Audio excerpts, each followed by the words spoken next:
Ibu-ibu jamaah Majelis Al-Hijrah yang dirahmati Allah Subhanahu wa Ta'ala, sepenuh kesadaran kita bersyukur kepada Allah Subhanahu wa Ta'ala,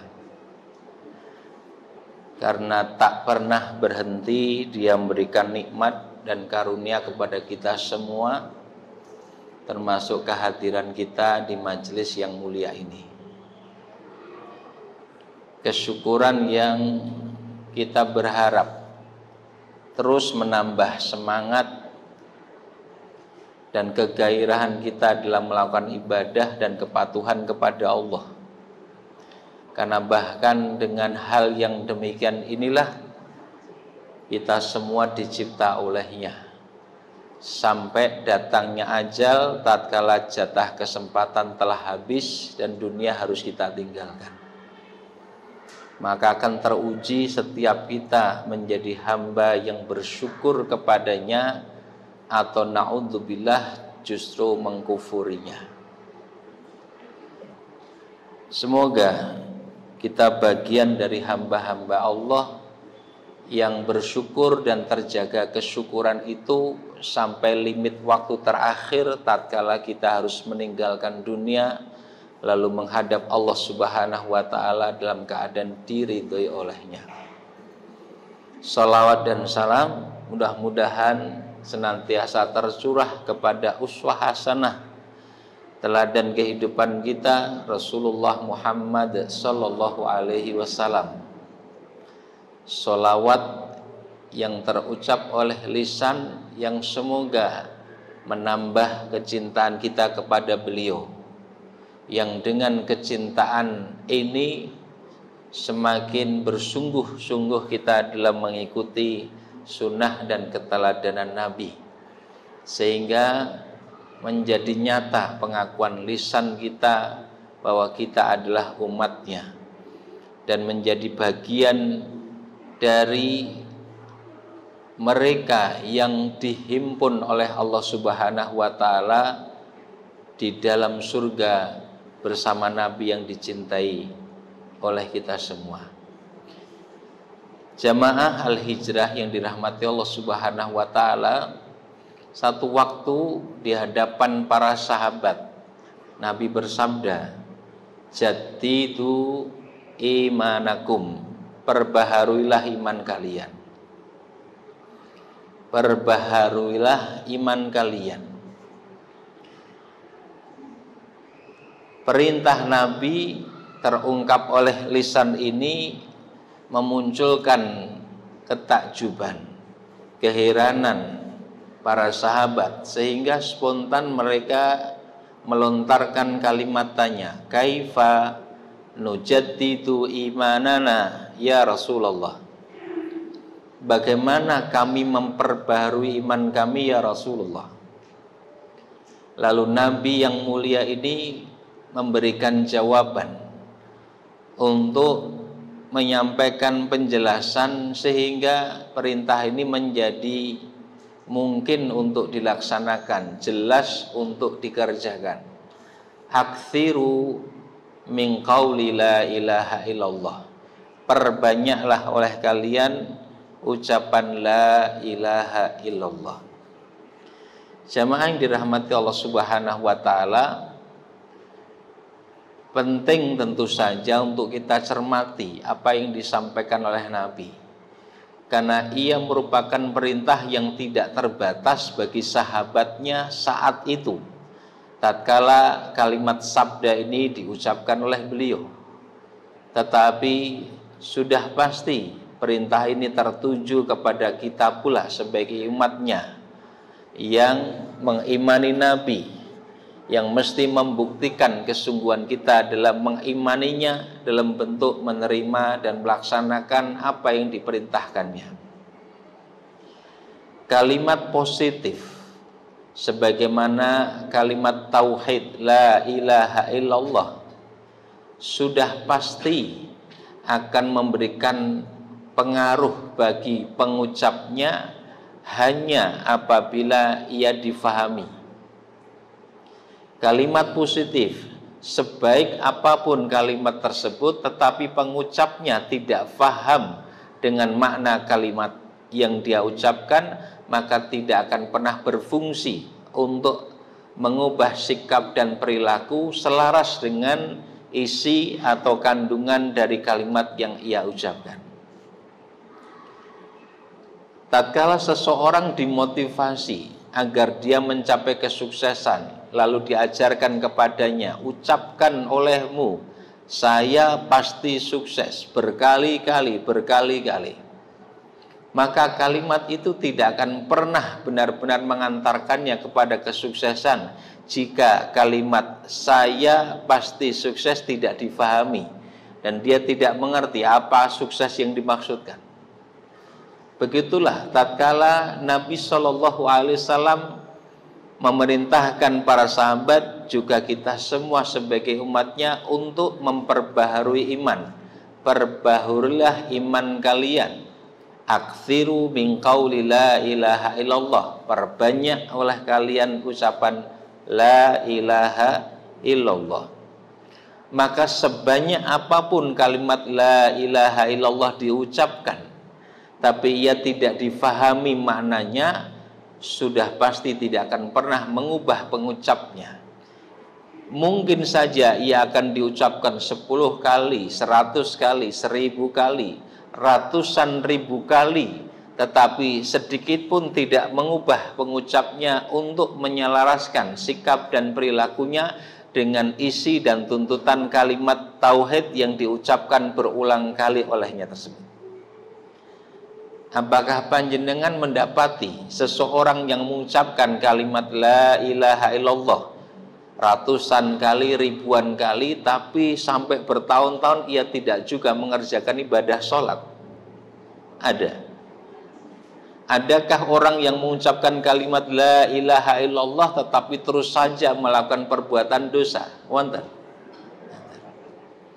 Kenapa terjadi yang demikian? Sebab kalimat itu tidak difahami olehnya. Ia menjadi formalitas yang diucapkan oleh lisan tanpa makna yang difahami oleh pengucapnya. Maka sudah pasti yang dikehendaki oleh Nabi dari perintah aktsiru min qauli la ilaha illallah, perbanyak oleh kalian ucapan la ilaha illallah, bukan sekedar kuantitas pelafalan kalimat tersebut, tetapi juga kualitas, yakni pemaknaan dari kandungan kalimatnya. Sehingga ia akan mengingatkan lalu mengarahkan pengucapnya pada kandungan kalimat la ilaha illallah. Karena itu Allah Subhanahu wa taala menjelaskan betapa tidak mencukupi kalimat iman sekedar diucapkan oleh lisan, sampai ia membuktikan melalui mekanisme ujian yang ditetapkan oleh Allah Subhanahu wa taala. Ahasiban nasu ayyutraku ayyakulu amanna wa hum la yuftanun. Apakah manusia mengira cukup dengan berkata kami telah beriman padahal mereka belum diuji? Apakah manusia mengira cukup dengan berkata kami telah beriman padahal mereka belum diuji? Apa yang Allah maksud dengan kalimat tanya ini tentu kita pahami, betapa keberimanan tidak cukup sekedar dengan pelafalan ucapan kami telah beriman, tetapi harus ada ujian yang didatangkan, ujian yang dihadirkan untuk menguji kebenaran kalimat yang diucapkan oleh lisannya. Adakah ia jujur atau ternyata hanya berdusta? Walaqad fatannal ladzina min qablihim. Sungguh kami telah menguji orang-orang sebelum mereka. Ada fakta kehidupan umat masa lalu yang harus menghadapi mekanisme ujian untuk membuktikan kejujuran pengakuan lisannya bahwa mereka beriman. Maka hal yang sama berlaku pula pada umat ini, harus menghadapi ujian pula untuk menguji jujur atau dusta dengan pengakuan lisannya. Fala ya'lamannallahu alladziina shadaqu wa la ya'lamannal kadzibin.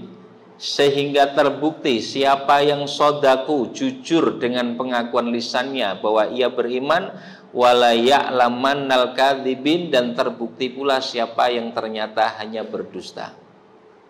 Jamaah al-hijrah yang dirahmati Allah Subhanahu wa taala, maka keberimanan kita kepada Allah Subhanahu wa taala harus senantiasa diperbaharui.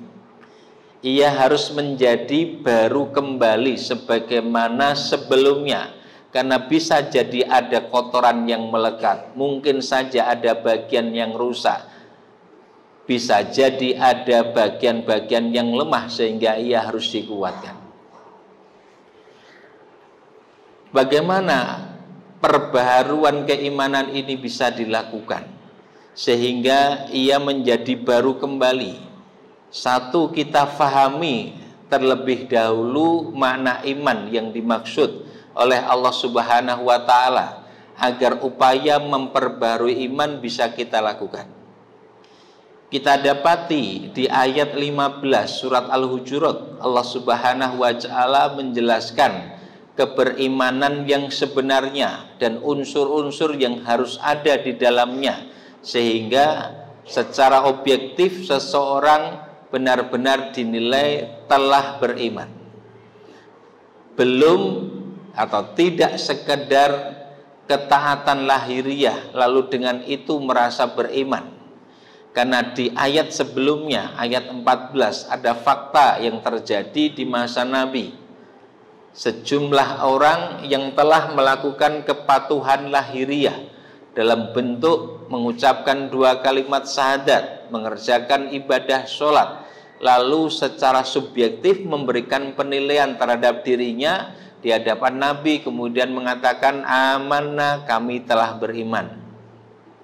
Tetapi Allah Subhanahu wa taala memerintahkan nabinya untuk mengatakan kepada orang tersebut, qul, katakan hai Muhammad kepada orang itu, lam tu'minu, kamu belum beriman, walakin qulu aslamna, tapi ucapkan oleh kalian aslamna, kami telah berislam. Jamaah al-hijrah yang dirahmati Allah Subhanahu wa taala, di ayat 14 surat Al-Hujurat ini Allah Subhanahu wa taala mengajarkan kepada kita betapa keberislaman berbeda dengan keberimanan. Islam dalam wujud kepatuhan lahiriah yang dilakukan, apakah dalam bentuk ucapan kalimat syahadat atau dalam bentuk tindakan perbuatan melaksanakan ibadah sholat, belum bisa memastikan seseorang benar-benar beriman. Kenapa demikian? Allah sebutkan alasannya, walamma yadkhulil imanu fi qulubikum, sebab iman belum masuk ke dalam hatimu. Maka keberimanan penilaiannya adalah apa yang terdapat di dalam hati, tidak semata-mata tampilan lahiriah berupa ketaatan dan kepatuhan, karena hal itu bisa dilakukan rekayasa bahkan oleh orang yang kafir sekalipun.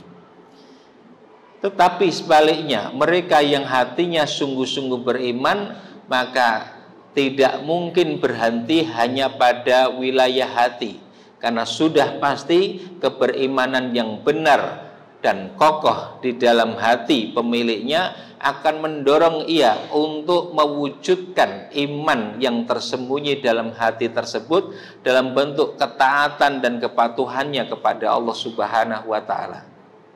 Maka di ayat 15 surat Al-Hujurat kemudian Allah Subhanahu wa taala menjelaskannya. Innamal mu'minuna alladzina amanu billahi wa rasulihi tsumma lam yartabu wajahadu bi amwalihim wa anfusihim fi sabilillah ulaika humus shadiqun. Sesungguhnya orang-orang yang beriman itu hanyalah mereka yang amanu billahi wa rasulihi. Ada 3 unsur. di ayat ini, sehingga seseorang atau sejumlah orang benar-benar dikatakan telah beriman. Unsur pertama adalah amanu billahi wa rasulihi. Yang kedua adalah tsumma lam yartabu. Yang ketiga adalah wajahadu bi amwalihim wa anfusihim fi sabilillah. Kita sampaikan satu persatu dari tiga unsur ini. Keberimanan yang benar haruslah memenuhi apa yang disebut di ayat ini dengan kalimat amanu billahi wa rasulihi, yang dalam terjemah kita baca di sana beriman kepada Allah dan Rasulnya. Tetapi tatkala kita hanya menggunakan terjemah, maka kita bisa jadi mengalami kesulitan, karena seolah menjadi pengulangan pada bagian awal kalimat dengan penjelasannya kemudian. Sesungguhnya orang-orang yang beriman itu adalah orang-orang yang beriman, ada pengulangan. Padahal kalau kita lihat teks aslinya ayat Quran tersebut, maka menjadi jelas bagi kita, innamal mu'minun. Al-mu'minun ini adalah isim, kata benda, sesuatu yang sudah jadi, yang diungkap sebagai al-mu'minun adalah orang yang imannya sudah mendarah daging. Lalu kalimat setelahnya alladzina amanu menggunakan fi'il, kata kerja. Maka dia belum menjadi, tetapi proses untuk menjadi. Sehingga orang yang beriman dengan sebenarnya, tatkala telah menjadi benar-benar beriman, telah mendarah daging imannya, adalah mereka yang unsur pertama menjalani proses beriman. Karena amanu adalah fi'il, kata kerja, maka ia mesti difahami sebagai sebuah proses beriman kepada Allah dan Rasulnya untuk sampai pada al-mu'minun, jadi benar-benar beriman. Apa yang dimaksud dengan proses beriman itu? Adalah upaya yang kita lakukan sehingga keimanan menjadi sifat yang menetap pada diri kita. Apa saja yang mesti kita pahami dan kita lakukan dalam proses beriman itu? Pertama, pahami bahwa potensinya telah diberikan oleh Allah Subhanahu wa Ta'ala. Potensi untuk menjadi benar-benar beriman sudah diberikan. Potensi itu dalam bahasa bisnis adalah modal. Agar ia bertambah, bertumbuh, berkembang, maka tentu harus ada perlakuan yang diberikan, dikembangkan, digunakan, ya, untuk menjadi usaha yang kemudian akan menambah dari potensi dasar atau modal awal yang dimiliki.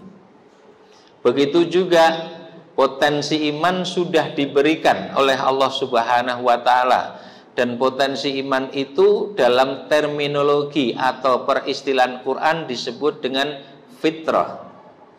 Panjenengan bisa baca di ayat 30 surat Ar-Rum, surat ke-30 ayat 30. Fa'akim wajhaka lid-dini hanifa fitratallah allati fataran nasa 'alaiha la tabdila li khalqillah dzalikat dinul qayyim walakinna aktsaran nasi la ya'lamun. Maka hadapkan wajahmu. Allah menggunakan kata wajah untuk makna diri secara keseluruhan, ya, karena wajah ini adalah perwakilan representasi dari nilai diri kita secara seluruhnya. Ada orang yang malu, maka dia mengatakan mau ditaruh di mana mukaku. Kalau orang tidak punya malu disebut rai gede. Karena itu wajah ini diungkap untuk menjelaskan diri secara keseluruhan, nilai diri secara keseluruhan. Fa'akim wajhaka, maka hadapkan wajahmu, yakni hadapkan dirimu, lid-dini hanifa, kepada agama din yang hanif. Hanif itu adalah cenderung kepada tauhid. Hadapkan dirimu kepada agama tauhid. Fitrat Allah itu adalah fitrah Allah, allati fatarana sa'alaiha, di mana Allah menciptakan manusia dengan fitrah tersebut, yakni beragama tauhid. Maka fitrah manusia, seluruh manusia pada fitrahnya ia beragama tauhid. Dia mengesahkan Allah Subhanahu wa taala, berjanji dan bersaksi bahwa Allah adalah Rabb-Nya. Mengenai fakta ini kita bisa baca di ayat 172 surat Al-A'raf, surat yang ke-7 ayat 172, bahwa sebelum lahir kita di dunia, masih di alam rahim ibu kita, perjanjian, persaksian itu telah diambil oleh Allah dari setiap jiwa kita. Wa ashhadahum ala anfusihim alastu birabbikum qalu bala syahidna. Kami telah ambil persaksian pada setiap jiwa mereka seraya kami berfirman, alastu birabbikum, bukankah aku adalah Rabbmu, Tuhanmu? Qalu, semuanya menjawab, bala syahidna, benar ya Allah, kami berjanji, kami bersaksi engkau adalah Tuhan kami. Maka fitrah manusia sejak ia dilahirkan oleh ibunya, ia beragama tauhid. Dan fakta inilah yang ditegaskan oleh Nabi Shallallahu Alaihi Wasallam dalam hadis riwayat Imam Bukhari dan Muslim. Kullu mauludin yuladu alal fitrah, setiap bayi lahir dalam keadaan fitrah. Apa makna fitrah? Adalah tauhid. Kenapa difahami sebagai ketauhidan atau al-Islam? Karena kalimat setelahnya Nabi bersabda, fa'abawahu, maka bapak ibunya lah, yuhawwidanihi, yang meyahudikannya, au yunassiranihi, atau menasranikannya, au yumajjisanihi, atau memajusikannya. Maka al-fitrah hiya al-Islam au at-tauhid. Fitrah adalah Islam atau tauhid. Baik, ini bagian awal yang mesti difahami dalam proses beriman tadi, bahwa potensi iman sudah diberi oleh Allah Subhanahu wa taala kepada setiap kita. Tetapi mesti difahami pula bahwa potensi itu tidak kemudian bisa tumbuh, tambah dan berkembang sendiri sebagaimana modal usaha tadi. Dia butuh dijalankan menjadi usaha, barulah ia bertambah dan berkembang karenanya. Maka potensi iman pun demikian, harus ada perlakuan yang diberikan, stimulasi yang kita lakukan, sehingga potensi ini menjadi bertambah, bertumbuh, menguat dan sampai pada kesempurnaannya. Lalu perlakuan apa yang harus dilakukan dalam proses beriman yang kita jalani tadi? Satu, menuntut ilmu. Aktivitas menuntut ilmu adalah bagian dari proses beriman. Kenapa difahami demikian? Sebab Allah Subhanahu wa taala berfirman. Sebab Allah Subhanahu wa taala berfirman di ayat yang ke-19 surat Muhammad, surat yang ke-47 ayat 19, bahwa untuk sampai pada keimanan yang mantap, ketauhidan yang kokoh, maka mesti didahului oleh proses berilmu atau menuntut ilmu. Faqala ta'ala, a'udzu billahi minasyaitonir rajim, bismillahirrahmanirrahim, fa'lam annahu la ilaha illallah. Maka ketahuilah bahwa sungguh tidak ada ilah kecuali hanyalah Allah.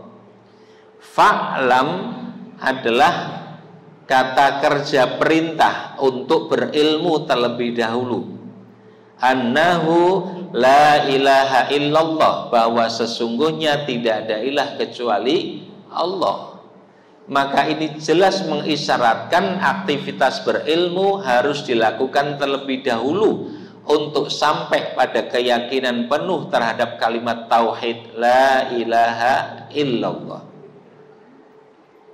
Sehingga keberimanan kita kepada Allah tidak semata-mata karena ikut-ikutan, tidak didasarkan oleh dugaan, tetapi ia didasarkan ilmu, sehingga ia sampai pada keyakinan yang pasti. Bagaimana aktivitas menuntut ilmu mesti dilakukan sehingga menghantarkan kepada keimanan yang benar, akidah yang kokoh, ketauhidan yang mantap. Satu, penuntut ilmunya harus memenuhi setidaknya 5 hal. Satu adalah referensi. 2, contoh aplikatif, contoh prakteknya. 3, alat deteksi. 4, tempat konsultasi. 5, doa. Kita jelaskan satu persatu. Aktivitas menuntut ilmu mestinya memperhatikan kelima hal ini agar ilmu yang didapatkan benar, lalu pengamalan pun juga menjadi benar. Pertama adalah referensi. Referensi adalah sumber rujukan, sumber yang dijadikan rujukan di dalam menuntut ilmu. Dan sumber yang dijadikan rujukan haruslah pasti kebenarannya, bukan bersifat kemungkinan. Kalau sumbernya tidak pasti kebenarannya, hanya bersifat kemungkinan, apakah ilmu yang kita dapatkan dari sumber yang demikian bisa dipastikan benar? Tidak, karena sumbernya saja tidak pasti. Maka sumber atau referensi yang dijadikan rujukan dalam menuntut ilmu harus bersifat pasti benar. Sumber atau referensi yang pasti benar apa?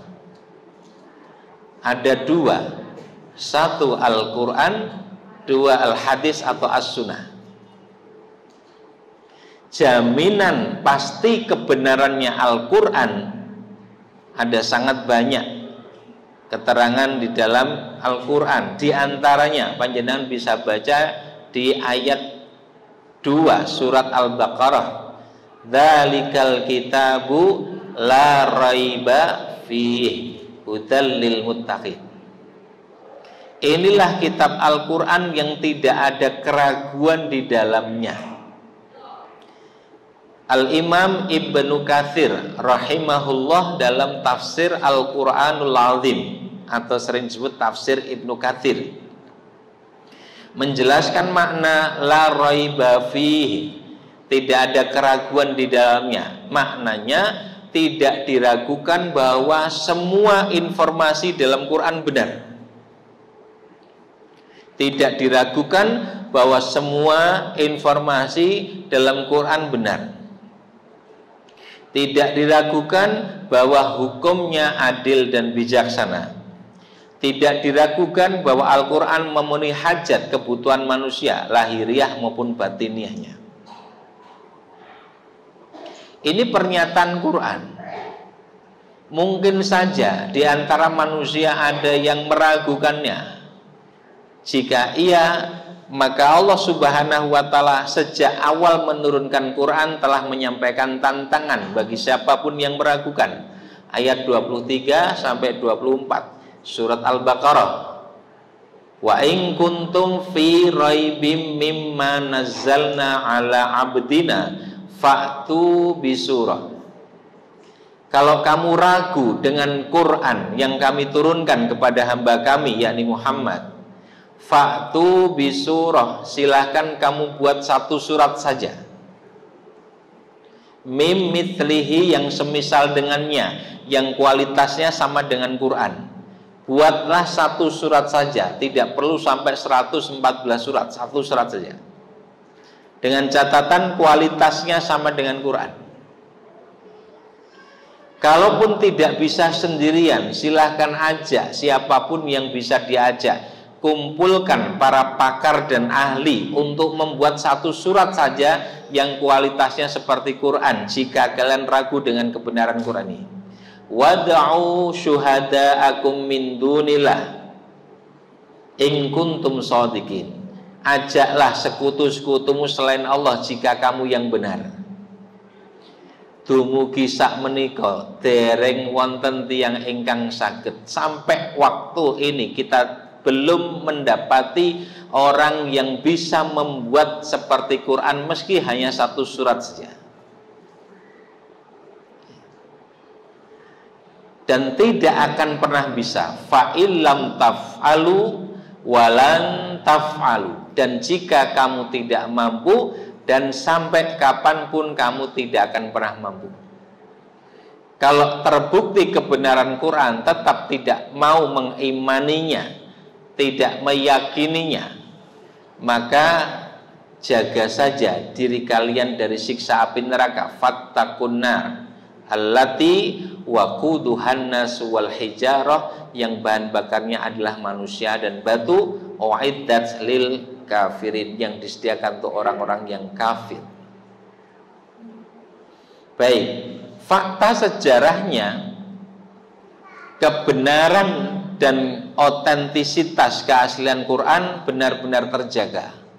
Hakikatnya Allah yang menjaga, memeliharanya dan menjamin penjagaan Quran itu, sebagaimana kita baca di ayat 9 surat Al-Hijr, surat ke-15 ayat 9. Inna nahnu nazzalna dzikra wa inna lahu lahafidun. Sungguh kami yang telah menurunkan Quran, kami pula yang menjaganya. Lalu fakta sejarahnya kita mendapati penjagaan pemeliharaan Quran itu. Begitu Nabi menerima wahyu Quran, maka Nabi kemudian mengajarkan kepada para sahabat, membacakan kepada mereka dan para sahabat menghafalkannya. Lalu Nabi menugasi beberapa sahabat khusus untuk mencatatnya.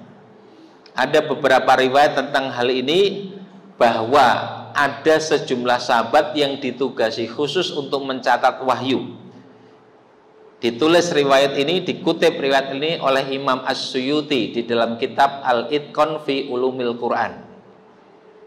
Sehingga sejak awal diturunkan, Al-Quran terjaga baik dari hafalan maupun dari tulisan. Bahkan dengan adanya hafalan dan tulisan itulah, tatkala Nabi telah wafat, maka bisa dilakukan pengumpulan keseluruhan ayat-ayat Al-Quran menjadi satu mushaf pada masa pemerintahan Abu Bakar As-Siddiq atas inisiatif Umar Ibnul Khattab radhiyallahu anhu. Tetapi berbeda dengan Quran, hadis ini menjadi referensi atau sumber rujukan yang pasti kebenarannya setelah diteliti terlebih dahulu dan terbukti hadis ini sahih minimal hasan, atau dia menjadi sunnah makbulah, sunnah yang bisa diterima karena benar-benar bersumber dari Nabi Muhammad SAW. Kenapa perlu ada catatan yang demikian? Iya, sebab Nabi tidak pernah memerintahkan para sahabat untuk mencatat hadis sebagaimana perintah beliau untuk mencatat, menulis wahyu. Dan karena tidak ada perintah khusus untuk mencatatnya, ketika Nabi sudah wafat, kemudian masa Khulafa Rasyidin sudah lewat, mulailah terjadi pemalsuan-pemalsuan hadis. Untuk apa? Untuk kepentingan pribadi, kelompok, politik, dan sebagainya. Fakta terjadinya pemalsuan hadis-hadis sudah pasti menggelisahkan para ulama. Tidak bisa dibiarkan yang demikian. Kenapa tidak bisa dibiarkan? Sebab orang akan dengan mudah menisbatkan, menyandarkan perkataan kepada Nabi Muhammad SAW, padahal beliau tidak pernah berkata demikian. maka itu berarti berbohong, berdusta atas nama Nabi Muhammad Shallallahu Alaihi Wasallam. Sedangkan berdusta atau berbohong atas nama Nabi maka diancam dengan siksa neraka. Man kadzdzaba alayya muta'ammidan, barang siapa berbohong atas namaku muta'ammidan, dengan sengaja, dia tahu sadar ini bukan hadis Nabi, bukan perkataan Nabi, tapi dia katakan Nabi bersabda demikian, maka dia berbohong atas nama Nabi dengan sengaja. Fal yatabawa maq'adahu minan nar, maka silahkan ambil tempat duduknya di neraka. Maksudnya diancam masuk neraka. Ya, silahkan ambil tempat duduknya di neraka. Kalau ambil tempat duduk di sini enak. Tapi ambil tempat duduk di neraka artinya ancaman keras. Karena itu kemudian para ulama melakukan perjalanan pencarian hadis dan menelitinya sampai betul-betul diyakinkan bahwa hadis itu berasal dari Nabi. Dan pada waktu itu alat transportasi maupun sarana komunikasi belum seperti saat ini, sehingga pencarian dan pengumpulan hadis sampai pada penelitiannya itu membutuhkan waktu yang sangat lama. 2 atau 3 hadis mungkin bisa makan waktu sampai sebulan 2 bulan. Dan ulama yang pertama kali berhasil menghimpun menjadi satu kitab, mengumpulkan hadis-hadis itu dihimpun menjadi satu kitab, adalah Imam Malik dengan kitab Al-Muwatta'nya. Capaian ini luar biasa hingga khalifah pada saat itu mengusulkan agar keputusan hukum di tingkat kekhalifahan didasarkan kitab Al-Muwatta ini. Tetapi dengan kebesaran hati, kelapangan jiwa yang luar biasa seorang ulama besar seperti Imam Malik ini, dia mengatakan aku tidak setuju. Kenapa? Ditanya demikian, maka Imam Malik mengatakan sebab belum semua hadis Nabi ada di dalam kitabku ini. Karena para sahabat Nabi telah berpencar ke berbagai pelosok negeri. Aku khawatir justru menjadi fitnah bagi agama ini. Ulama besar itu luar biasa. Kelapangan hatinya mengakui masih sedikit yang dia miliki dari pengetahuan dari hadis-hadis Nabi. Agak berbeda dengan sebagian orang yang ngaji mungkin belum seberapa, lalu dengan cepat dia mengatakan itu tidak ada hadisnya. Sudah berapa banyak kitab yang dia baca, sehingga dia menyimpulkan nggak ada hadisnya. Sahih Bukhari sudah dibaca semua, Sahih Muslim sudah dibaca semua, Al-Muwatta sudah dibaca semua, sampai pada kesimpulan tidak ada hadisnya. Sedangkan Imam Malik saja mengakui masih banyak yang pasti belum masuk di dalam kitabku ini. Baik, berikutnya kita dapati kesungguhan para ulama dalam melakukan perjalanan pencarian, pengumpulan dan penelitian hadis, sehingga terwujudlah prestasi-prestasi luar biasa dalam pengumpulan hadis-hadis itu. Muncullah nama-nama Imam Bukhari, Muslim, Nasai, Abu Dawud, Tirmidzi, Ibnu Hibban dan seterusnya. Dan saat ini kita menikmati itu semua. Nah, untuk referensi yang kedua, yakni hadis tadi, dengan catatan ketika para ulama hadis sudah meneliti dan kualitas hadis itu sahih minimal hasan, maka barulah ia menjadi referensi atau sumber rujukan yang pasti kebenarannya. Baik, ini yang pertama dari aktivitas menuntut ilmu, pastikan referensi sumber rujukan yang pasti kebenarannya. Yang kedua, sumber rujukannya sudah pasti, tetapi saat kemudian kita membaca dan mempelajari, ternyata kita juga butuh penjelasan yang lebih konkret, keterangan yang kemudian tampak pada prakteknya, contoh yang bersifat aplikatif. ki prakteke kaya apa? Maka kita dapati contoh aplikatif penjelasan dalam bentuk praktek pada kehidupan para sahabat. Ini nomor 2 dari aktivitas menuntut ilmu yang harus kita penuhi. Contoh aplikatif atau keterangan praktis dalam bentuk praktek itu ada dalam kehidupan para sahabat Nabi radhiyallahu anhum. Bagaimana kita bisa mengetahui bahwa contoh aplikatifnya adalah kehidupan para sahabat? Dari keterangan yang disampaikan oleh Allah Subhanahu wa Ta'ala sendiri, yang memberikan rekomendasi bahwa para sahabat ini harus menjadi contoh yang diikuti. Di mana kita dapatkan keterangannya? Di ayat 110 surat Ali Imran dan ayat 100 surat At-Taubah. Rekomendasi langsung dari Allah agar para sahabat ini menjadi komunitas terbaik yang diikuti, diteladani, karena menjadi contoh dalam memahami dan mempraktekkan Quran maupun hadis Nabi secara benar. Selain rekomendasi dari Allah yang jelas di ayat yang saya sebut tadi, kita juga bisa memahami kenapa kehidupan para sahabat yang harus dijadikan rujukan secara praktis dalam memahami Quran dan hadis Nabi.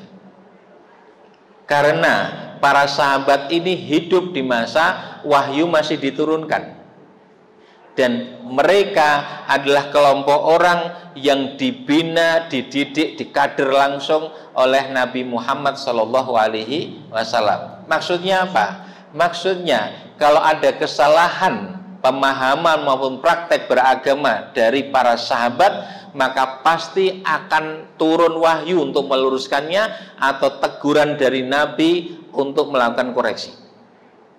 Sehingga kehidupan para sahabat menjadi terjaga oleh wahyu dan bimbingan Rasul Muhammad SAW.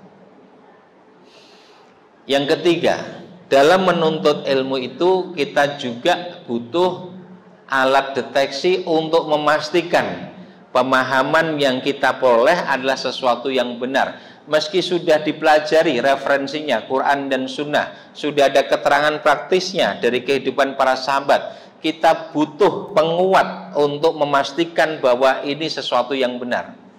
Maka ada alat deteksi yang telah diberikan oleh Allah Subhanahu wa Ta'ala. Apa itu? Hati yang bersih. Kenapa hati yang bersih? Sebab Nabi bersabda, albirru matma'anna bihil qalbu. Kebajikan itu adalah apa yang membuat hatimu merasa tenang, tentram. Wal ithmu, sedangkan dosa adalah apa yang membuat hatimu merasa gelisah. Wa karihta ayat tali alaihin nas, dan kamu takut kalau ketahuan orang lain.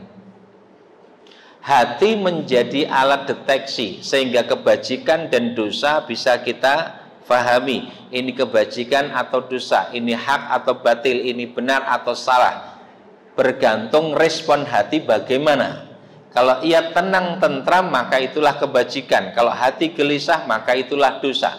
Tetapi karena hati adalah alat, maka berfungsinya alat ini sangat bergantung kepada pemeliharaan alat ini. Kalau alat tidak dijaga dan tidak dirawat, maka dia bisa mengalami kerusakan sehingga fungsinya menjadi melemah bahkan hilang. Leres betul. Jenengan nek gadah alat ke ora dirawat saged risak napa mboten? Ya. Hati pun demikian, jika tidak dirawat kebersihannya, tidak dirawat kesehatan hati ini, maka hati ini bisa mengalami kerusakan, dan kalau rusak maka fungsinya melemah dan hilang. Maka tidak selalu benar orang yang mengatakan bertanyalah kepada hatimu, tergantung hati ini piye.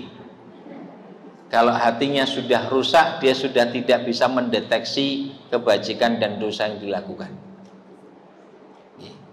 Mestinya kalau hati itu bersih, melakukan hal yang benar, yang baik, merasa tenang, tentram, senang, bahagia. Melakukan dosa, kesalahan, gelisah, galau. maka kita bisa meneliti kualitas hati kita, bagaimana dalam mendeteksi kebajikan dan dosa itu. Nindakake sing sae kedahipun ayem tentrem, ora bingung gelisah. Ngaji seperti ini harusnya tenang gitu. Ora kok bingung iki kok ora rampung-rampung.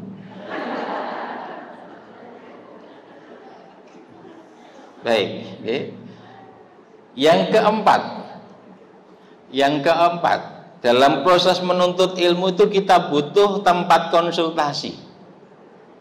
Walaupun sudah dipelajari referensinya, sudah diberitahu contoh prakteknya, sudah dideteksi oleh hati, terasa tenang, nyaman, dan senang dengan itu, kita ternyata masih butuh penguatan dari orang yang membenarkan apa yang sudah kita dapatkan itu. Nggih leres kados panjenengan, kita butuh penguat itu. Dan saya yakin panjenengan sedaya sudah tahu yang saya sampaikan, tetapi ternyata butuh mendengarnya dari pihak lain. Jane aku yo ngerti, tapi aku butuh orang lain mengatakannya sehingga semakin mantap. Disitulah kita butuh tempat untuk berkonsultasi. Dan dalam proses menuntut ilmu itu, tempat konsultasi bagi kita adalah orang alim yang mukmin, orang berilmu yang mendarah daging imannya kepada Allah. Dalilnya ayat 9 surat Az-Zumar surat ke-39 ayat 9 dan surat Fatir surat ke-35 ayat 27 sampai 28. Orang alim yang mukmin, orang yang berilmu dan sangat dekat hubungannya dengan Allah, karena ia tidak hanya memiliki kecerdasan akal tetapi juga kebersihan hati, sehingga ilmu dan pemahamannya terbimbing. Ya, maka jauh berbeda dengan orang yang meskipun cerdas akalnya tapi kotor hatinya, ilmu dan pemahamannya tidak terbimbing, bahkan hasilnya bisa bertolak belakang dari yang semestinya. Maka orang-orang yang belajar Islam dari orientalis kafir, mereka pintar barangkali dalam memahami Quran, hadis, fikih, usul fikih. Tetapi karena tidak disertai hati yang bersih dan beriman kepada Allah, maka belajar Islam kepada orientalis kafir tidak menambah yakin Islam, malah memunculkan kecurigaan. Tidak menjadi semakin beriman, malah kemudian menjadi ingkar kepada agama ini. Yang terakhir, yang kelima, doa. Doa kita butuhkan dalam aktivitas menuntut ilmu, karena pemahaman adalah karunia dari Allah Subhanahu wa Ta'ala. Proses belajarnya kita jalani, tetapi buah berupa pemahaman adalah karunia dari Allah Subhanahu wa Ta'ala. Maka kita minta kepada Allah melalui doa. Saat ini kita belajar bareng di tempat yang sama, acaranya sama, di tempat yang sama, dengan materi yang diterima itu sama, tetapi pemahaman yang didapatkan bisa berbeda. Sebagian dong, sebagian belum, sebagian jelas, sebagian yang lain belas.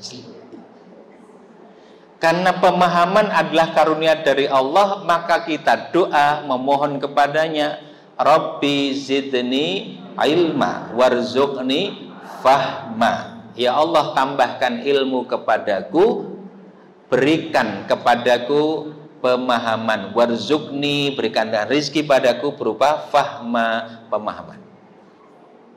Maka kita dapati di antara para sahabat Nabi ada anak muda yang usianya masih sangat muda, tetapi ia menjadi ulama di kalangan para sahabat. Bahkan mereka yang lebih senior usianya mencari tahu, merujuk kepada sahabat ini.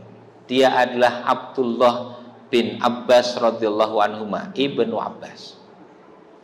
Kenapa ia menjadi ulamanya para sahabat? Di antaranya karena doa Nabi kepada Ibnu Abbas ini. Nabi pernah mendoakan Ibnu Abbas, Allahumma Faqihhu fiddin wa 'allimhu ta'wil. Ya Allah, ajarkan kepada Ibnu Abbas ini pemahaman agama yang mendalam, faqihkan, dalamkan pemahaman agamanya, wa 'allimhu ta'wil, dan ajarkanlah ilmu tafsir kepadanya. Maka Ibnu Abbas menjadi ulamanya para sahabat, terlebih dalam persoalan tafsir Quran. Baik, itu baru pertama ya, dari proses beriman adalah menuntut ilmu. Yang kedua, mengamalkan ilmu itu secara kontinu. Apa yang sudah dipelajari tentu kita upayakan untuk bisa diamalkan, dan pengamalannya dilakukan secara terus-menerus. Maka ia menjadi proses latihan yang kemudian akan meresap pada hati dan jiwa kita sehingga menjadi sifat yang melekat. Kalau baru 1 atau 2 kali belum menjadi sifat, tetapi terus-menerus maka ia menjadi karakter, kebiasaan, kemudian membentuk karakter atau akhlak. Dan itulah yang dikehendaki oleh agama ini, bahwa ilmu yang dipelajari untuk segera kita amalkan. Karena bahkan dengan mengamalkan apa yang sudah diketahui akan membuahkan ilmu yang sebelumnya kita tidak tahu. Man amila ya, lima alima allamahullahu ma lam ya'lam. Barang siapa mengamalkan ilmu yang sudah ia ketahui, allamahullahu ma lam ya'lam. Allah akan ajarkan ilmu yang sebelumnya dia tidak tahu. Di ayat 282 surat Al-Baqarah Allah juga berfirman, wattaqullah wa yu'allimukumullah. Bertakwalah kepada Allah, maka Allah yang akan ngajari kamu. Maka mengamalkan ilmu juga menjadi salah satu cara agar ada ilmu yang baru. Oke. Ada ilmu-ilmu yang hanya kita pahami kemudian menumbuhkan pemahaman yang baru hanya apabila kita mengamalkannya. Kalau ia berhenti sebagai teori, bisa jadi tidak kita pahami atau belum utuh pemahaman yang kita dapatkan sampai benar-benar kita mengamalkannya. Kemudian yang ketiga, dalam proses menuntut ilmu tadi,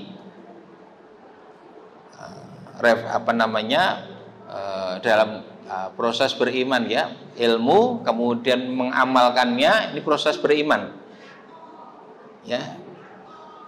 Menuntut ilmu dengan ada 5 poin, kemudian mengamalkannya. Yang ketiga, bi'ah sholihah.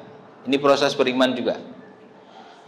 Ilmu kita pelajari lalu diamalkan secara kontinu. Lalu yang ketiga, kita butuh lingkungan yang kondusif dalam menumbuhkan dan mengembangkan potensi iman tadi dengan perlakuan menuntut ilmu dan mengamalkan secara kontinu. Ada lingkungan yang kondusif. Apa itu? Bi'ah sholihah, lingkungan yang baik, pergaulan dengan orang-orang yang soleh. Dalilnya ayat 28 surat Al-Kahfi, surat ke-18 ayat 28. Karena dalam lingkungan yang demikian ini, jika kita lemah ada yang menguatkan, jika kita lupa ada yang mengingatkan, jika kita belum tahu ada yang memberitahu, sehingga akan bersama dalam menjalani proses beriman kepada Allah Subhanahu wa Ta'ala dan Rasulnya. Ya. Yang keempat, tentu saja dimintakan kepada Allah melalui doa berkaitan dengan proses beriman tadi. Sampaikan permohonan kita kepada Allah melalui doa agar Ia karuniakan iman yang benar dan sempurna. Allahumma inna nas'aluka imanan kamila wa yaqinan shadiqah. Ya Allah, karuniakan pada kami iman yang sempurna, keyakinan yang benar. Ya. Waktunya sudah habis. Ya. Kita tambahkan 2 lagi, baru 1. Ya, baru amanu billah wa rasulihi. Unsur kedua, tsumma lam yartabu. Kemudian tidak ragu-ragu. Poin pertama, amanu billah wa rasulihi tadi, jika terpenuhi segala yang disebutkan tadi, maka akan sampai pada keyakinan penuh tanpa sedikit pun tercampuri oleh keraguan. Lam yartabu, tidak ada keraguan. Nah, sehingga harus diupayakan proses yang dijalani tadi sampai pada keyakinan penuh. Ini merupakan karunia Allah, tentu tidak diberikan begitu saja, tetapi setelah proses usaha yang merupakan kewajiban kita jalani. Lalu Allah Subhanahu wa Ta'ala yang kemudian akan menunjukkan jalannya, memudahkan prosesnya. Ayat 69 surat Al-Ankabut, surat ke-29 ayat 69. Walladzina jahadu fina lanahdiyannahum subulana. Adapun orang yang bersungguh-sungguh dalam memperoleh keridhaan kami, maka pasti kami tunjukkan kepada mereka jalan-jalan kami. Diberi petunjuk oleh Allah jalan-jalan yang kita bisa tempuh setelah jahadu fina, mengerahkan segala kemampuan kita untuk mentaati perintah Allah Subhanahu wa Ta'ala, barulah ditunjukkan jalan-jalannya. Yang ketiga, terakhir, wajahadu bi amwalihim wa anfusihim fi sabilillah. Di unsur iman yang benar tadi, ya, amanu billah wa rasulihi tsumma lam yartabu. Yang ketiga, wajahadu bi amwalihim wa anfusihim fi sabilillah. Kalau proses yang dijalani tadi sampai pada keyakinan penuh yang tidak tercampuri oleh keraguan, maka mustahil keyakinan yang demikian berhenti di dalam hati saya. Nggak mungkin. Kalau keyakinan itu kuat, pasti menggerakkan pemilik keyakinan yang demikian untuk mewujudkan apa yang ia yakini.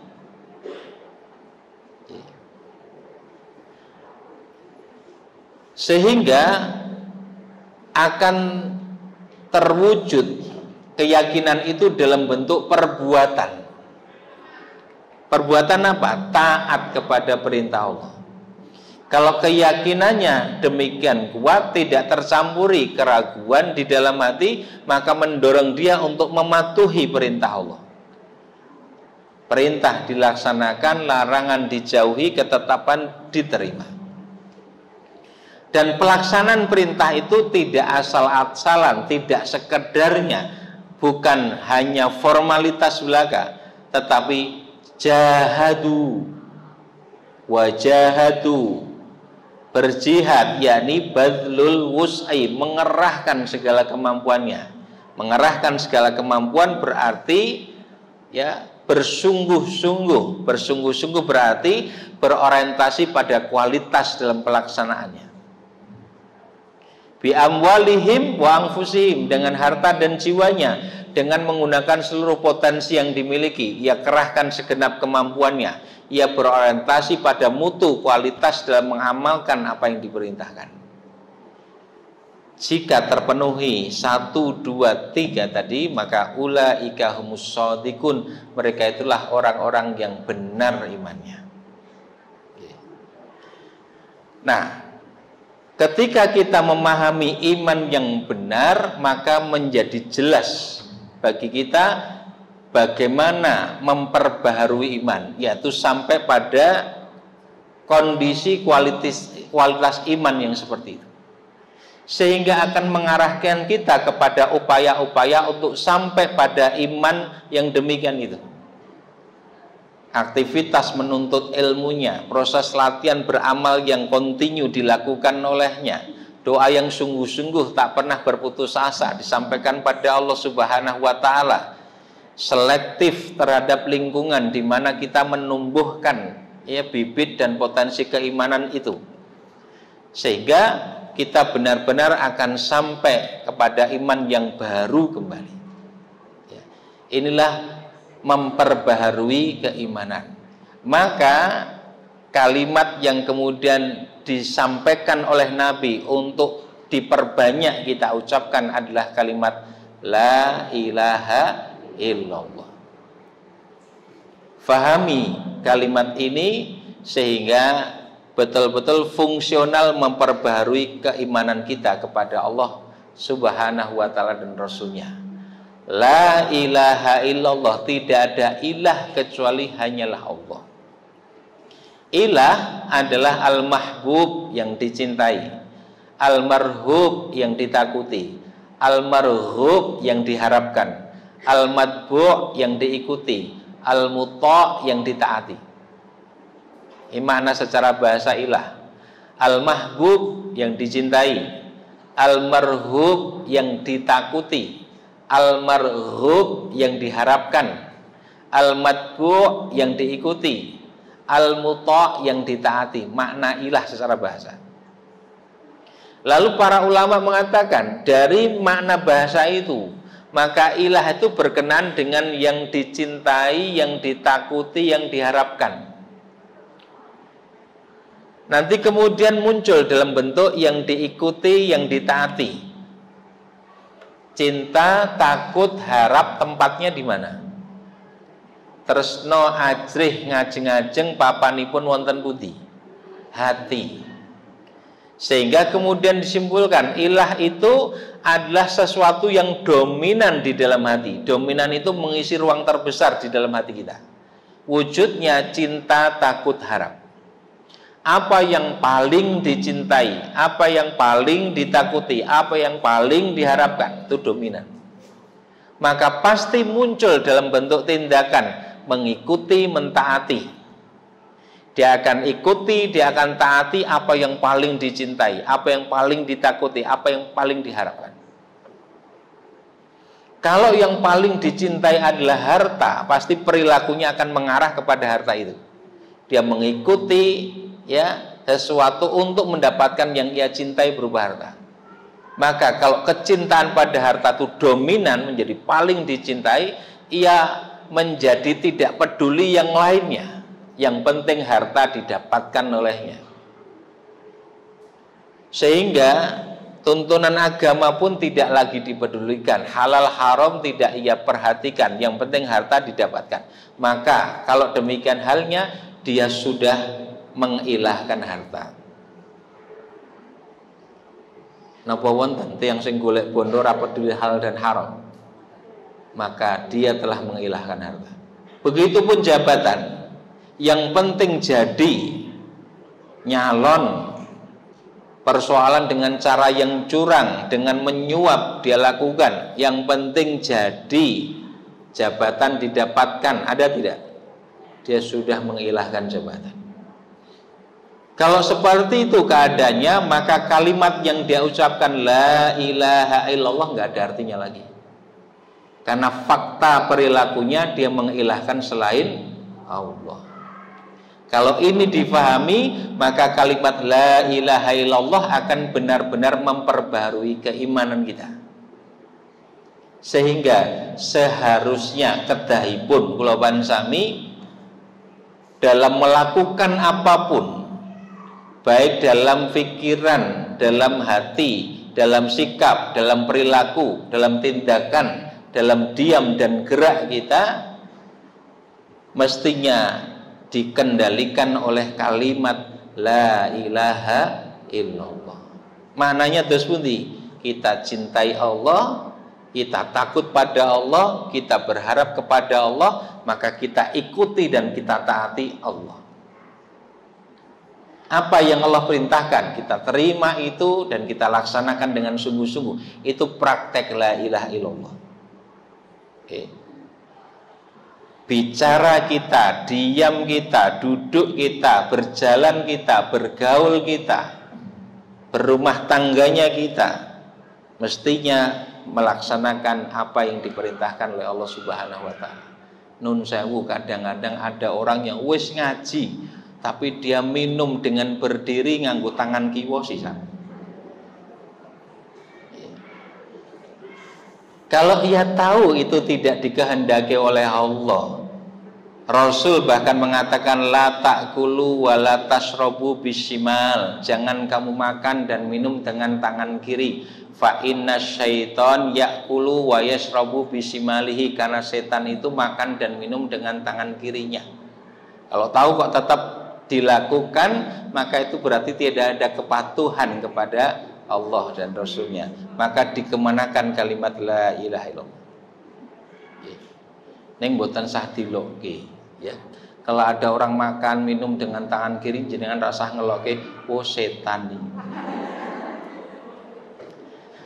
Nah, bagi kita melakukan koreksi, meluruskan kembali dari pernyataan kalimat tauhid la ilaha illallah, dan sepanjang hidup semestinya merupakan terjemahan praktek dari kalimat la ilaha illallah. Dan inilah jalan lurus yang kita minta dalam setiap rakaat sholat kita. Ihdinas siratal mustaqim. Ya Allah, tunjukkan kami jalan yang lurus, tetapkan kami pada jalan yang lurus. Dan Allah berfirman di ayat 61 surat Yasin, wa ani'buduni hadza siratum mustaqim. Dan sembahlah aku saja, beribadahlah kepadaku saja, inilah siratum mustaqim. Maka jalan lurus itu adalah menyembah, beribadah, mengabdi kepada Allah. Jenenge ngabdi menika wonten mung manut. Sami'na wa ata'na, sendika dawuh. Maka selama kita patuh taat pada perintah Allah di sepanjang hidup kita, sesungguhnya kita tengah menempuh jalan yang lurus ini. Jika tidak, maka pasti kita akan menempuh jalan yang berbelok dan menyesatkan, sehingga tidak akan sampai kepada tujuan yang benar. Mudah-mudahan bermanfaat. Mohon maaf ada kurang dan salahnya. Ditutup doa atau ada tanya jawab atau terus tanya jawab, silahkan. Apakah hadis merupakan petunjuk operasional dari Al-Quran? Ringkasnya iya, berdasarkan keterangan yang disampaikan oleh Aisyah radhiyallahu anha. Aisyah adalah istri Nabi Muhammad SAW. Aisyah pernah mengatakan, kana khuluquhul Quran, akhlak Rasul adalah Al-Quran. Berarti keseluruhan perilaku Nabi adalah Al-Quran yang dipraktekkan. Maka mempelajari hadis menjadi niscaya, keharusan untuk bisa memahami Al-Quran secara benar dan utuh. Kenapa? Karena ada bagian-bagian Quran yang perlu penjelasan, baik dengan kata-kata maupun penjelasan secara prakteknya. Dan untuk tugas ini pula Nabi SAW diutus oleh Allah Subhanahu wa Ta'ala. Ayat 44 surat An-Nahl, surat ke-16 ayat 44. Litubayyina linnas ma nuzzila ilaihim, agar engkau hai Muhammad menjelaskan Al-Quran yang diturunkan kepada mereka. Maka Nabi selain berfungsi sebagai menyampaikan, Nabi juga menjelaskan, Nabi juga mencontohkan, dan Nabi juga menetapkan. Ini fungsi Nabi diutus. Salah satunya menjelaskan Al-Quran. Sehingga hadis-hadis itu menjadi penjelasan praktis dari apa-apa yang kita baca di dalam Al-Quran. Misalnya, Quran memerintahkan kita untuk mendirikan sholat. Wa aqimis sholat, dirikanlah sholat. Lalu kita baca 6.000 ayat lebih dalam Quran itu. Kita tidak menemukan praktek sholat secara lengkap dari takbiratul ihram sampai salam, nggak ada. Yang disebut dalam Quran paling banter berdiri, rukuk, sujud. Tapi nggak ada i'tidal. Nggak ada duduk antara dua sujud. Nah, terus bagaimana praktek sholat secara lengkap? Nabi lah yang kemudian mencontohkannya. Bagaimana praktek aqimis sholat, dirikanlah sholat itu? Nabi kemudian sholat. Lalu Nabi bersabda, "Shollu kama ra'aitumuni usolli." Sholatlah kamu seperti kamu lihat aku mengerjakan sholat. Baik. Kemudian apa bedanya dengan sunnah?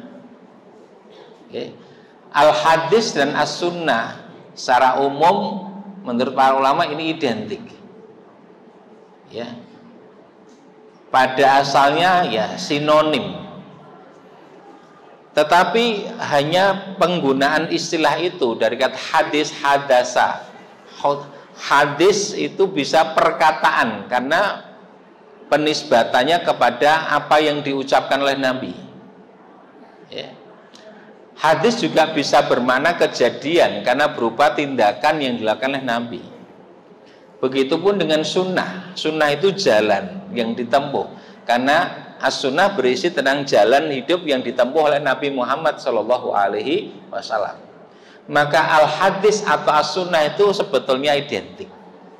Maknanya adalah apa saja yang disandarkan kepada Rasulullah Muhammad SAW, baik berupa ucapan, perbuatan maupun persetujuan.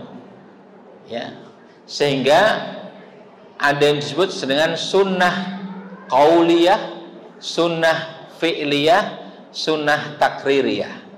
Qaul, ucapan, fi'il, tindakan, perbuatan, takrir, persetujuan Nabi. Yang dimaksud persetujuan itu tidak dilakukan Nabi, dilakukan sahabat, tapi Nabi menyetujuinya. Maka itu termasuk bagian dari sunnah. Gitu ya, wallahu a'lam bishawab. Kalau yang ditanyakan adalah perbedaan pendapat, maka Islam tidak pernah melarang terjadinya perbedaan pendapat. Ya bahkan menjadi sesuatu yang pasti terjadi, tidak bisa dihindari. Bukan hanya di masa kita, bahkan di masa Nabi. Sahabat berbeda pendapat, iya. Dan tidak selalu yang berbeda pendapat itu harus satu benar satu salah. Perbedaan itu bisa jadi benar semua, bisa juga sebagian benar sebagian salah. Contoh, di masa Nabi, dalam perjalanan Nabi menyampaikan perintah kepada para sahabat, janganlah kalian sholat asar hingga kita sampai di Bani Quraidah. Jangan kalian sholat asar hingga kita sampai di Bani Quraidah. Lalu dilakukanlah perjalanan, belum sampai Bani Quraidah, tempat yang dituju, waktu sholat asar sudah tiba. Ada sahabat yang mengerjakan sholat asar di perjalanan. Sebagian yang lain mencoba mengingatkan, bukankah Nabi tadi bersabda, jangan kita sholat asar hingga kita tiba di Bani Quraidah. Nanti saja sampai di sana kita baru sholat. Tetapi sebagian ini tetap kekeh melakukan sholat asar di perjalanan dengan alasan waktu sholat asar sudah tiba. Karena sholat itu kewajiban yang waktunya sudah ditentukan. Inna sholata kanat 'alal mu'minina kitaban mawquta. Sesungguhnya sholat itu adalah kewajiban yang ditentukan waktunya bagi orang-orang beriman. Lanjut perjalanan itu, sampailah di Bani Quraidah, sebagian baru mengerjakan sholat. Ada dua praktek yang berbeda di kalangan sahabat dilaporkan kepada Nabi. Nabi diam saja, artinya ini takrir, Nabi menyetujui benar kabeh. Nyata-nyata sahabat berbeda dalam memahami perkataan Nabi, tapi Nabi tidak menyalahkan satu dari yang lain. Orang yang sholat asar dalam perjalanan itu menjelaskan, maksud Nabi kita jangan sholat asar hingga tiba di Bani Quraidah, artinya maksudnya yang dipahami, perjalanan dipercepat sehingga saat sholat asar sudah tiba di sana. Tapi nyatanya belum sampai sana sudah waktu sholat asar kok, ya sholat saja. Bisa juga dipahami begitu kan? Tapi yang satu mengatakan enggak, ya maksudnya sholat asarnya di sana. Benar juga.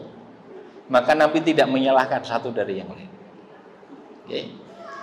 Yang dilarang bukan berbeda pendapat, yang dilarang adalah berselisih. Ayat 103 surat Ali Imran. Wa'tasimu bihablillahi jami'a wala tafarraqu. Berpegang teguhlah kalian dengan agama Allah, jangan berselisih, jangan berpecah belah. Berbeda boleh, tapi juga bukan berarti beda itu mesti benar kabeh. Ada juga perbedaan itu sehingga harus dipelajari mana yang benar, mana yang salah, ataukah benar semua. Bagaimana kemudian memastikannya? Pelajari, ya, untuk sampai kepada pemahaman, pendapat dan prakteknya, maka perhatikan tadi dalil-dalil dan alasan-alasannya. Ini sebetulnya kalau dijelaskan ya ora rampung-rampung. Ya, masalah tahlilan itu kan ya maksudnya ya.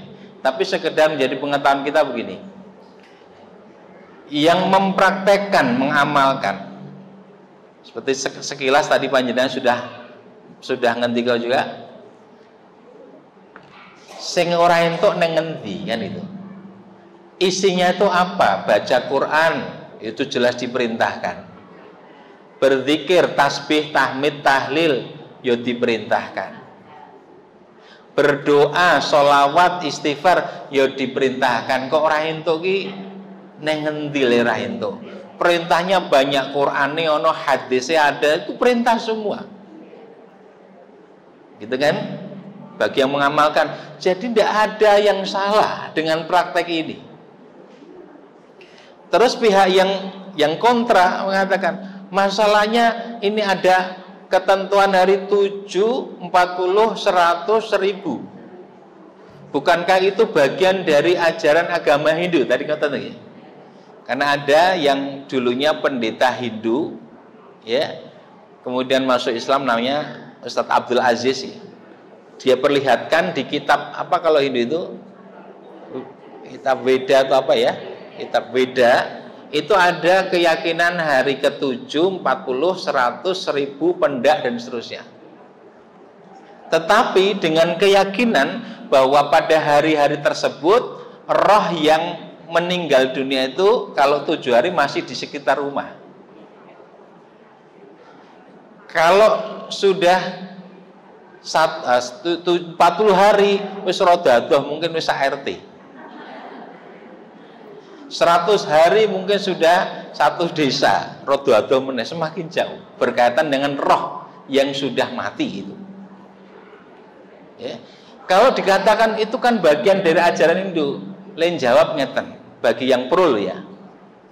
Loh, sekarang begini, anggap ada dua keterangan bagi yang pro dengan praktek itu. Satu, jelas beda walaupun ada angka yang sama 7, 40, 100, 1000 pendak dan seterusnya, tetapi isinya berbeda. Mereka dengan 7, 40, 100 dan sebagainya, isinya itu hanya berkumpul, bahkan tidak jarang itu melakukan hal-hal yang mengandung dosa, main, minum dan seterusnya. Tetapi kalau kemudian diisi dengan baca Quran, diisi dengan zikir, diisi dengan istighfar, maka nggak bisa kemudian disamakan. Lalu yang pura ini menjelaskan, anggap saja wadai podo, wadahnya sama. Neng nek isine sudah diganti apa ya dianggap podo hukumi. Ini gelas, nggih. Isinya air putih atau air mineral. Hukumnya halal apa haram? Halal. Tapi kalau kemudian ini saya pindahkan, saya isi dengan minuman keras, khamr, pakai gelas yang sama, hukumnya jadi halal apa haram? Haram. Wadai podon neng isine beda, hukumnya jadi berbeda. Itu bagi yang perlu ya. Saya akan jelaskan ini nanti saling memahami untuk toleransi mawon. Yang kontra mengatakan loh, tetapi ada ritual ibadah yang di situ ditetapkan waktunya yang bersifat mengikat. Bukankah ibadah yang di situ ada ketentuan-ketentuan mengikat berkaitan dengan kaifiyat tata cara, berkaitan dengan waktu, berkaitan dengan masa yang sifatnya mengikat, itu harus ada dalilnya, kan itu? Kalau tidak ada dalilnya, maka berarti kan bid'ah. Man amila amalan laisa alaihi amruna fahuwa raddun. Siapa melakukan amalan yang tidak ada contohnya dari kami, maka tertolak. Niki sing kontra. Nah, niku masing-masing punya alasan, ajeng mantep sing pundi monggo. Kalau lebih aman, nama dalam fikih namanya tindakan ihtiyat, tindakan kehati-hatian, maka kita mencukupkan dengan apa yang pasti saja. Artinya pasti disebutkan oleh dalil, kalau itu berkaitan dengan ibadah. Sehingga para ulama membuat rumusan al-khuruj minal khilaf mustahab, keluar dari yang diperselisihkan itu yang lebih disukai. Dalam kasus ini tidak melakukan itu lebih selamat. Kalau melakukan dia masuk pada amaliyah yang diperselisihkan, iso bener iso keliru, gitu nggih. Tapi kalaulah itu dianggap sebagai bid'ah, maka dia masuknya bid'ah idhofiyah, bukan bid'ah hakikiyah. Nopo mulai nih gitu, tambah melangi serapopo. Bid'ah hakikiyah itu adalah bid'ah secara hakiki, benar-benar bid'ah yang itu dilarang, bahkan bukan hanya tidak diterima amalnya, bahkan dosa bagi pelakunya. Itu bid'ah hakikiyah. Benar-benar sedikit pun tidak ada dalilnya di anak-anak dewi, maka itu bid'ah hakikiyah. Misalnya puasa itu kan ibadah mahdhah. Terus melakukan puasa dengan tata cara tertentu. Poso ngerowot, poso mutih, poso ngebleng. Jelas nggak ada dalil tentang itu, maka ini bid'ah hakikiyah. Tidak diterima ibadah puasanya, bahkan dosa melakukannya, karena tidak ada dalil sama sekali. Tapi kalau ada dalilnya, walaupun dalil itu umum, tapi saat melakukannya mau tidak mau terbatasi oleh waktu, tempat, dan keadaan, maka ini disebut dengan bid'ah idhofiyah, yang tidak secara mutlak dihukumi sebagai kebid'ahan. Contoh nih, Ibnu Taimiyah itu punya kebiasaan kalau habis sholat subuh itu zikirnya membaca Al-Fatihah terus sampai matahari terbit. Memangnya ada perintah Nabi baca Al-Fatihah terus dari subuh sampai terbit? Nggak ada. Tapi nggak ada satupun ulama mengatakan Ibnu Taimiyah melakukan kebid'ahan. Tapi perintah baca Al-Fatihah kan ada. Hanya ketika kita mempraktekkan seringkali menjadi terbatasi. Aku pengen zikir dari subuh sampai terbit, apa ya sing tak waca, tak Al-Fatihah bayi. Maka menjadi kita sendiri membatasi Al-Fatihah saja. Ya. Atau orang menetapkan jumlah bukan sebagai ketentuan yang mengikat, tetapi memaknai jumlah yang banyak. Perintah misalnya Udzurullaha dzikran katsira, berzikirlah pada Allah zikir yang sebanyak-banyaknya. Banyak kipiro. Maka untuk memaknai banyak, misalnya orang kemudian saya mau membaca sholawat 1000 kali, kok dadak 1000? Soalnya 1000 ki akeh. Maka kalau 1000 itu dimaknai sebagai hal yang banyak, maka boleh. Tapi nek 1000 menjadi angka yang mengikat, kudu 1000, nek kurang ora sah, nah itu dadi bid'ah. Paham nggih? Nah, baik. Jadi monggo dipilih ya, mau mengikuti yang mana, masing-masing punya alasan seperti itu. Tapi yang pasti ngeten, sebenarnya pengamal dari tradisi tadi itu juga nggak ada satupun yang mewajibkan kok. Iya. Itu bukan amalan yang dihukumi hal yang wajib. Mereka hanya menganjurkan atau menjadikan hal itu sebagai yang biasa dilakukan. Nek orang lakon iki tidak terus dihukumi dosa kok. Sehingga tidak perlu juga berlebih-lebihan baik dalam membela maupun berlebihan dalam mengingkarinya. Toleransi kemauan dengan pendapat-pendapat yang berbeda ning kalih sinau keluar. Ngaten nggih?